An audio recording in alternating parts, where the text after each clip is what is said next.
After an awesome, breathtaking and action-packed Azerbaijan Grand Prix in Baku, there are a lot of incidents to talk about, which I will do in this video. These are the biggest storylines after the Azerbaijan Grand Prix. Where do we even start? There were so many different things going on in Baku yesterday, but I think the most obvious incidents are the two tire failures.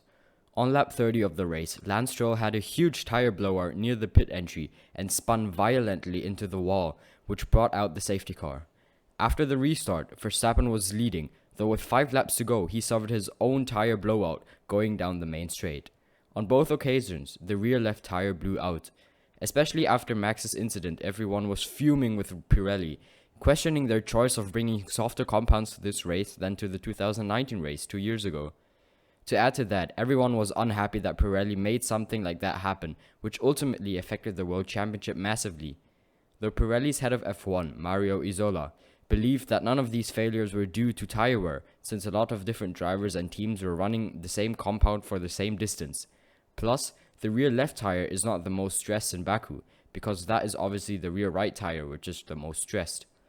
First investigations only suggest that Verstappen's failure might have come from debris from Lance Stroll's accident, though the cause of Stroll's tire failure is still unknown. Meanwhile, Pirelli also announced that they spotted a cut on Hamilton's rear left tire under the red flag. It will take a bit of time for the final investigation, but regardless of that, it robbed Max Verstappen the chance to win the race and extend his championship lead over Hamilton and Mercedes. Pirelli had a lot of tire failures lately, most noticeably the last major one in Silverstone 2020, as 3 cars suffered a late tire blowout, including Lewis Hamilton, the eventual race winner. So, mistakes seem to become more regular for Pirelli, which they should try and fix. When Pirelli came back to the sport, they had some tire failures, but over the last couple of years that has settled, but it seems it's starting all over again. So what is going on with them? Maybe it's the fact that F1 cars have so much downforce nowadays. What do you guys think? Should F1 look for another tire supplier? Now, I'm not suggesting that, I'm just putting the question into the room. But now let's move on towards the next topic, Mercedes. What on earth happened to Mercedes this weekend? Coming into the weekend, we all thought Mercedes would fare better in Baku than in Monaco, but Friday's practice indicated the complete opposite. Mercedes was struggling, especially with tire warm-up. Coming into Saturday, they were still struggling. The drivers pulled the trigger as both Hamilton and Bottas went into completely different directions with their setup, as Hamilton stuck with the low downforce rear wing and Valtteri Bottas opted to go with the high downforce one. Such a variety in setup normally means one of them was right, and crucially for Hamilton, it was him, as he secured a surprise P2 grid stop for the race, as Bottas was all the way down in P10. In the race, just after 2 laps, Hamilton was in the lead of the Grand Prix, though you could clearly see that the Red Bulls of Max Verstappen and Sergio Perez had the better pace.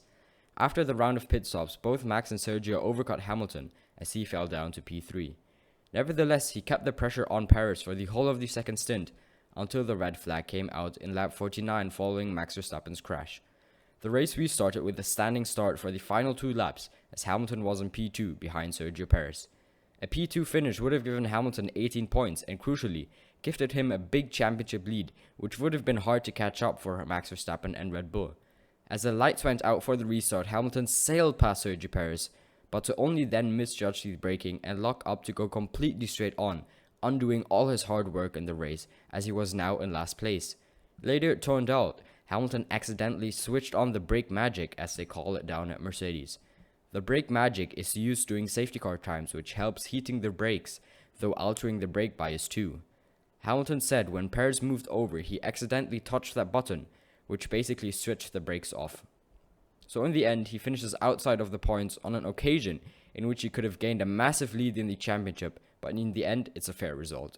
And for Bottas, he had a shocker of a Grand Prix, finishing all the way down in P12, resulting in this being the first time since Austria 2018 that no Mercedes car finishes in the points. It was a weekend for Mercedes to forget, and crucially for them, they will hope to get back into winning position by the French Grand Prix. And now, another brilliant story from yesterday's race, our second place finisher and driver of the day, Sebastian Vettel. What a drive that was from him, a champion performance from start to finish. Seb started in P11 and after the first lap he was already in P9. He then overtook Fernando Alonso for P8 at some point found himself leading the Grand Prix as he didn't pit yet. When other drivers' tires started to fall off, he just kept staying out with his pace being brilliant, just a few tenths off the leaders. He then eventually pitted to come out in P6 just behind Leclerc, and he was on the back of Leclerc rapidly, making use of his fast pace.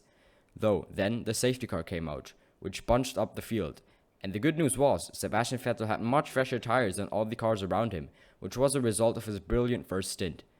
As the safety car came in, he immediately overtook Leclerc, and just half a lap later, he overtook Gasly to find himself in P4, which after Verstappen's crash was P3. The final 2-lap race was brilliant as he had the chance to start on fresh rubber, unlike all the other drivers around him.